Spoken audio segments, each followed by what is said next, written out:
Hello everyone and welcome to the channel. My name is Ryan Nexus and today we're going to be doing more guild chat, watching a video overview of the history of Tyria and its background and how it became to be. I hope you enjoyed today's video overview of the history of Tyria, and let's get started, guys. Let's start listening. Welcome back to The Explainer. If you're ready to unravel one of the most spectacular and honestly tragic civilizational collapses in fantasy lore, well, you're in exactly the right place. Okay, let's dive into this. Today, Okay. we're mapping out this epic 11,000-year chronological domino effect of human ambition, divine intervention, and just utter catastrophe in the world of Tyria. We're going to see how a single, genuinely well-intentioned gift ended up completely tearing a continent apart. To make sense of all this dense history, we're going to follow a structured roadmap. We'll start with cosmology and the gods, move on to the gift of magic, the Bloodstones and the Exodus, plunge right into the Guild Wars, witness the Char invasion, and finally wrap up with exile and ruin. This roadmap is really going to help us track exactly how a single magical gift caused an entire continent to just completely collapse. And see, like, guys, this roadmap right here is like how Tyria became to be, like, and how its people became to be there, and how it all started, and until it all ended. So I hope you enjoyed today's video and finish up here. All right, part one, cosmology and the gods before humanity. So before we can even begin to understand humanity's fall, we have to look at the universe before they even existed. You see, Tyria isn't just your standard planet floating in a normal solar system. It exists within what's known as the mists. Think of the mists as the fundamental fabric of time and space itself. Within this massive swirling ether, countless worlds just float around like isolated islands. And Tyria? Tyria is just one of those many, many worlds. It's really crucial to set our scope at this epic scale right from the jump because it helps us grasp that the powers at play here are literally cosmic.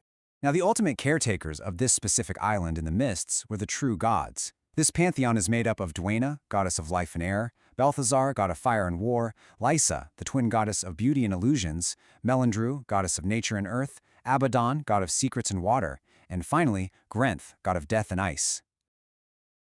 And see, like, guys, this is the Guild Wars 3 is actually based around right when right after Grinth becomes a god. And so it's going to be very interesting to see how they're going to implement these different gods in the Guild Wars 3 game.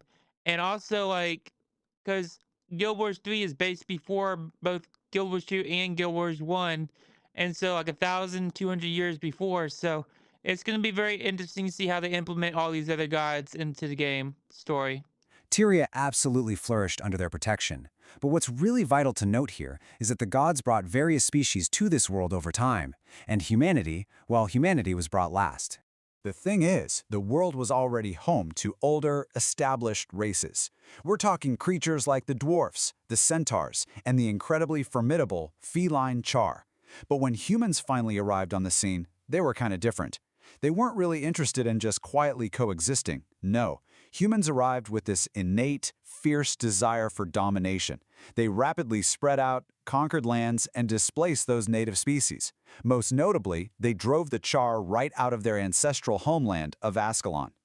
And you know, this aggressive human ambition, that's the very first domino being set up on the board. Which leads us to part two, the gift of magic, a divine intervention. So seeing humanity struggle to survive against these established races, the gods decided to step in. The god Abaddon brought forth this marvelous gift, offering the sheer power of magic to all the races. It was supposed to provide shelter, facilitate healing, Okay. and, bring stability to a really harsh world. But it backfired spectacularly. Just look at this quote directly from the historical texts. Instead, magic was almost immediately used as a weapon. It's incredibly tragic, right? A divine gift meant for creation and peace was just instantly weaponized. And this And guys, that right there, the magic, talking about the magic, Guild Wars 3, that's gonna be around the time when Guild Wars 3 comes out, like when it's out, and they have it that time period based around Guild Wars 3. That's when magic first sparked the flame of having all the magic in the world, was around the time of Guild Wars 3. brilliantly illustrates the fiery, chaotic destruction that followed. Tyria was just instantly consumed by war. Warlords rose up everywhere, subjugating territories and neighbors with terrifying mystical power. The races completely tore at themselves and each other, using this newfound energy to settle old grudges. The destruction was so immense, literally pushing entire races to the very brink of extinction. Humanity had basically been handed a loaded cosmic weapon, and they pulled the trigger immediately. And guys, if you ever see any of these pages in the video, those pages are actually part of the Guild Wars 2 game guide that I had gotten a long time ago. And so those particular pages, if you see like a book page, they're talking about what's in that book page in the video. So Moving on to part 3, Bloodstones and the Exodus, sealing the magic. Okay, so humanity's rampant self-destruction got so bad that it actually forced King Doric to beg the gods to take their magical gift back. And surprisingly, they agreed, kicking off this massive physical containment procedure. Let's walk through how they physically locked away this unregulated magic. Step 1, they drew the magic back from the races of Tyria. Step 2, they forged all that pure magical essence into a single giant stone. Step 3, knowing one stone was way too dangerous, they broke it into 5 separate pieces, 4 for the different schools of magic and 1 keystone. Step 4, to bind it to humanity's promise, they sealed these stones with a drop of King Doric's actual blood. And finally, step 5, they hurled these newly formed bloodstones straight into a volcano off the coast of Krita. But here's the catch. and see, like guys, those bloodstones are like a big part in the Guild Wars history of how the magic was being contained and stuff like that. And you'll see here in a minute on how they contained it. Not all the gods agreed with this cosmic recall. Abaddon, the god of secrets, was absolutely furious. He strongly believed magic should remain freely available to everyone. And this philosophical divide didn't just cause an argument, it exploded into a mythic, world-altering war between the gods themselves. The sheer violence was unfathomable. Abaddon was eventually defeated by the other 5 gods, but the fallout was a total disaster. He was cast down, blighting the land where he fell into a twisted wasteland called the Desolation, right before he was permanently locked away in the realm of torment. Because of this horrific, world-breaking civil war among the divine, the remaining gods made a massive, fateful decision. They left Tyria. Completely. This is known as the Exodus of the Gods, and it's really the formative event of Tyrian history. Because of this fallout, humanity was now entirely, utterly on its own. That divine safety net? Boof, gone. And that perfectly set the stage for all the brutal, mortal conflicts we're about to see. Which brings us to part 4, the Guild Wars Humanity Divided. With the gods gone, we're shifting from divine myth right into grounded human history and geopolitical strife. For a little while, things were actually pretty peaceful. Human nations formed these economic guilds for trade. But then, a massive natural disaster strikes. Remember that volcano containing the bloodstones? Yeah, it erupted. And this wasn't just a regular geographical event. This eruption is the absolute crucial catalyst for what comes next. It scattered those sealed bloodstones back across the land. And as soon as humans realized the ultimate power these stones contained, those peaceful economic merchant guilds, they violently transformed into warlords vying for total control. Just notice the sheer brutality of what followed. The 3 major human nations, Ascalon, Or, and Krita, completely turned on each other in this frantic arms race to claim the Bloodstones. This whole period became known as the Guild Wars. It wasn't just one quick campaign either. It was a grueling, decades-long struggle filled with constant fighting, political manipulation, and massive casualties. And the worst part of it all? There was no clear victor. Ascalon, Or, and Krita were simply exhausting their own military and economic resources to the absolute breaking point. Let's move to and see how this builds. Part 5, the Char Invasion, an old enemy return. And so guys, the Char invasion, that would be around the time period of Guild Wars 1, when the Char invaded and tried fighting the humans. So, while the humans were busy destroying themselves from the inside, an old enemy was just watching, waiting from the outside. The Char. That native race humanity aggressively displaced centuries ago, well, they returned. They looked at the human nations and basically saw a fractured, exhausted civilization utterly consumed by the Guild Wars. The human forces were completely unprepared for the ferocity, the brutality, and the sheer numbers of the invading Char legions. Their decades of internal infighting left humanity totally vulnerable to this opportunistic external threat.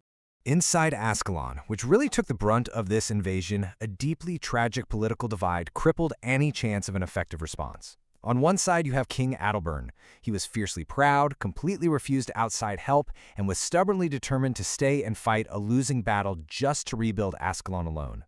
On the exact opposite side was his son, Prince Rurik.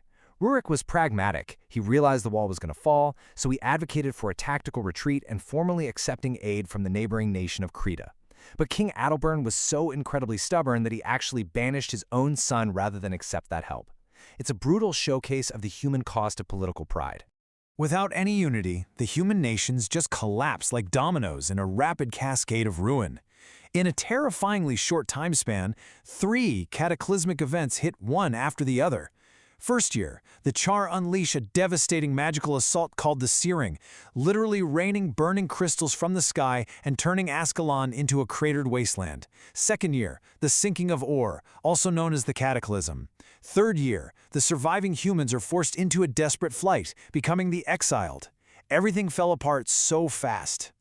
But let's look a little closer at that second event, the sinking of Ore, because it highlights a really horrific detail.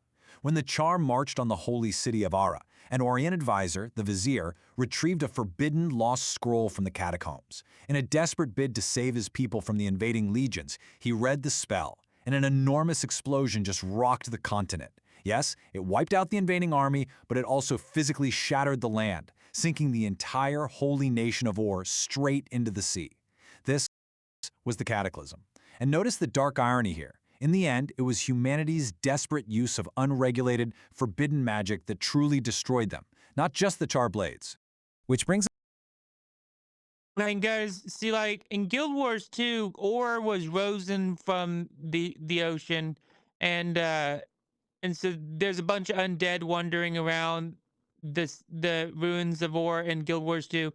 Whereas in the past, before Guild Wars 2, the city was prospering, and it was eventually sunken by that one thing. So I hope you I hope you if you have any comments on the city of Ore and how it could have looked like in the very far past in Guild Wars 3, make sure you let me know in the comments below. us to our final section, Part 6, Exile and Ruin, a Grim Aftermath. The grandeur of the human kingdoms was completely wiped out, leaving a fractured, desperate population facing an incredibly grim reality. The banished Prince Rurik took whatever refugees he could scrounge together and led them away from the smoking ruins of Ascalon. With no hope of relief from sunken ore, they had to trek across the foreboding Shiver Peak Mountains just to reach Creta. But the sheer desperation of these refugees only compounded, because as they crossed those freezing peaks, they walked right into the middle of someone else's mess, a brutal civil war between the friendly dwarves of Deldrimor and the xenophobic Stone Summit dwarves, who were entirely dedicated to destroying the human refugees. So they were cornered. The refugees desperately needed to get through the Frost Gate to reach safety. With the Stone Summit forces rapidly closing in, Prince Rurik turned and fought just to buy his people time. He sacrificed his own life at the Frost Gate so the Ascalonians could escape and face their uncertain future. So the crucial point is, Rurik's tragic death is the ultimate, heartbreaking price paid by one generation for the boundless greed and relentless infighting of the generations that came before them. Which brings us to the ultimate question at the heart of this explainer. We've seen exactly how magic accelerated humanity's rise and completely guaranteed their fall. But, given how humanity aggressively displaced the Char the literal moment they arrived on the continent, we have to ask, if the gods had never gifted magic to Tyria in the first place, would humanity's innate ambition have destroyed them anyway? It's a fascinating debate between the dangers of absolute power and the deep flaws of human nature. Thank you so much for joining me to explore this incredible lore. Keep questioning the history you read, and we'll catch you in the next explainer. And guys, that is the history of Tyria in a nutshell. Hope y'all enjoyed today's video. Make sure to like, share, and subscribe on YouTube, and also follow me on Twitch. I sometimes do streams on Twitch also. And so, yeah, thanks for watching, guys. I also do music videos on this channel too. So thanks for watching. Bye.